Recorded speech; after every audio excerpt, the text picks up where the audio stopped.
Hello बच्चों, आइए प्रश्न को देखते हैं। प्रश्न दिया गया, हमें सिद्ध कीजिए कि समुच्चय 1 2 3 में r बराबर 1 2 और 2 1 द्वारा प्रबंध संबंध r सम्मित है, किंतु न तो वो समतुल्य है और न ही संक्रामक है। बच्चों, इस प्रश्न की जो हमारी मुख्य अवधारणा वो क्या बनती है? मुख्य अवधारणा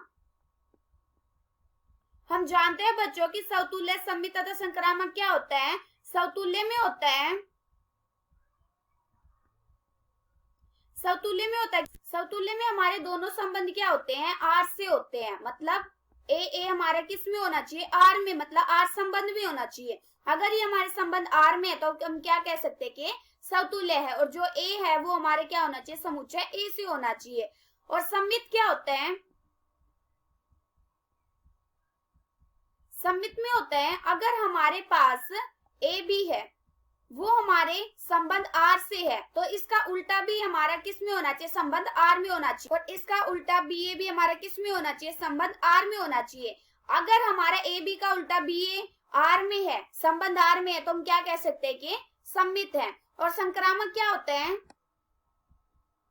संक्रामक होते हैं अगर हमारे पास ए बी है, वो हमारे संबंध आर में है, बी सी है, वो भी हमारे संबंध आर में है, तो हमारे पहले और आखिरी में भी संबंध होना चाहिए। मतलब ए सी भी हमारा किस में होना चाहिए? संबंध आर में होना चाहिए। अगर हमारा ए सी आर में है तो हम क्या कह सकते हैं कि ये संक्रामक है। अब ये देखो बच्चों, हमें समुच्चय क्या दे रखा है? हमें समुच्चय ए बराबर दे रखा है 1 2 3, 1 2 3। और हमें संबंध क्या दे रखा है? हमें संबंध आर बराबर दे रखा है 1 2 और 2 1, 1 2 और 2 1। हमें इसमें क्या सिद्ध करना है? हमें ये दिखाना है कि जो हमारा संबंध है ना, वो सम्मित तो है, किंतु न तो वो समतुल्य है और न ही संक्रामक है। हम पहले चेक करते हैं कि ये समतुल्य है या नहीं है। समतुल्य हम जानते हैं, समतुल्य में क्या होता है? समतुल्य में होता है कि हमारे पास दोनों अवयव क्या होने चाहिए? आर में होने चाहिए। मतलब ए हमारे किस में होना चाहिए? आर में होना चाहिए। और जो हमारा ए है वो हमारा किससे होना चाहिए? समुच्चय ए से होना चाहिए। अब ये देखो, हमारे समुच्चय ए में क्या है? 1 2 3 है, 1 2 3। इसका मतलब हमारे यहाँ पे क्या क्या आना चाहिए? 1 1 2 2 और 3 3। ये हमारे किस में होने चाहिए? संबंध आर में होना चाहिए। अगर ये हमारे संबंध आर में है तो हम क्या कह सकते हैं कि समतुल्य है, लेकिन हमारे संबंध आर में तो है नहीं, तो इसका मतलब ये हमारा क्या है? जो हमारा आर संबंध है, संबंध आर क्या है हमारा? समतुल्य नहीं है। अब हम चेक करते हैं कि क्या ये सम्मित है। सम्मित में हम जानते हैं क्या होता है सम्मित में?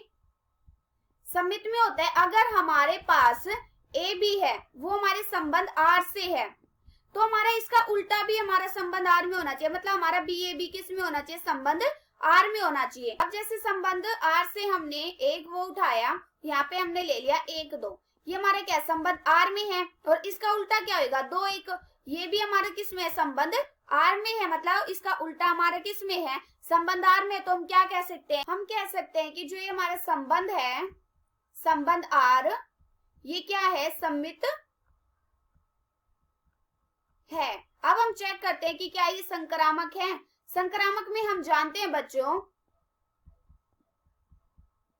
संक्रामक में होता है अगर हमारे पास ए बी है, वो हमारे संबंध आर से है, बी सी है, वो भी हमारे संबंध आर से है, तो पहले और आखिरी में भी संबंध होना चाहिए। मतलब ए सी भी हमारा किस में होना चाहिए? संबंध आर में होना चाहिए। अब ये देखो बच्चों, हमें संबंध आर को देख के ही लग रहा है कि संक्रामक तो हो नहीं सकता, क्योंकि संक्रामक के लिए हमें कितने की जरूरत पड़ती है? 3 की। लेकिन यहाँ पे तो हमारे पास 2 ही है। जैसे अगर हम इन 2 को लेते हैं, हमने लिया 1 2 और 2 1, तो हमारे पहले और आखिरी में संबंध होना चाहिए। ये हमारा आर से है और ये भी हमारा आर से है, तो यहाँ पे 1 1 जो हमारा बना है, क्या ये हमारे संबंध आर से है? नहीं है।